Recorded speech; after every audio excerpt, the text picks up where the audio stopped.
was about 18 weeks along in my pregnancy, and we got the diagnosis that she had several issues with her body that made her what they considered incompatible with life.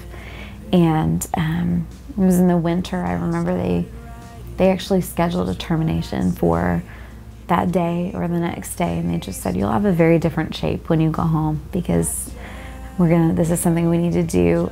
Basically, from a human perspective, there was no point in carrying her because she couldn't survive the diagnosis.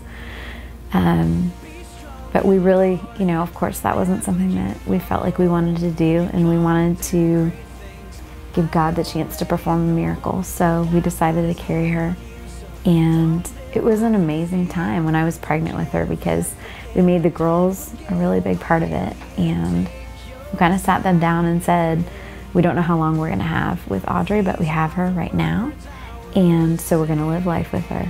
And we asked them what they would want to do while we had her, and one of our daughters really wanted to show her Cinderella's castle.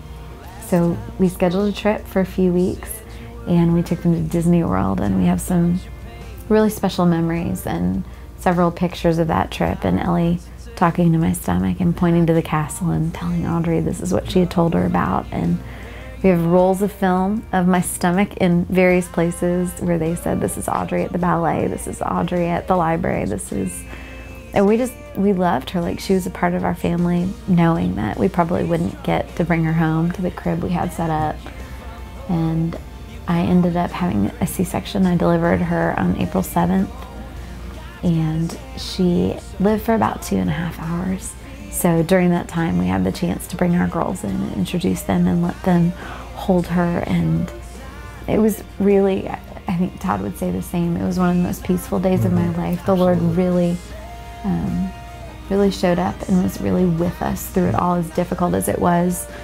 And we all, as a group, I just remember singing hymns over her and praying for her. And I had told the nurse that I would like for her to be very subtle because they would come in and check the heartbeat every so often, and it was slowing down pretty rapidly.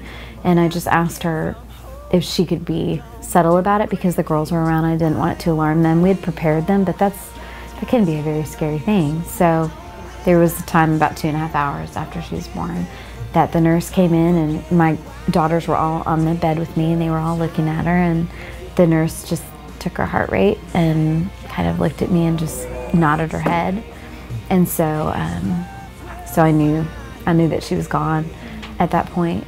And it was incredibly difficult, but there was something so profound about that moment, and recognizing even then that I had been a witness to someone leaving my arms and going straight to the Lord. And I did explain to the girls a few minutes later that she had left. And I feel like we had prepared them very well for it. It wasn't a scary moment. They just knew, this is what Mommy told you. It really was, after all of those months, of course, as a mother anticipating that, that's the moment that you can't imagine ever going through.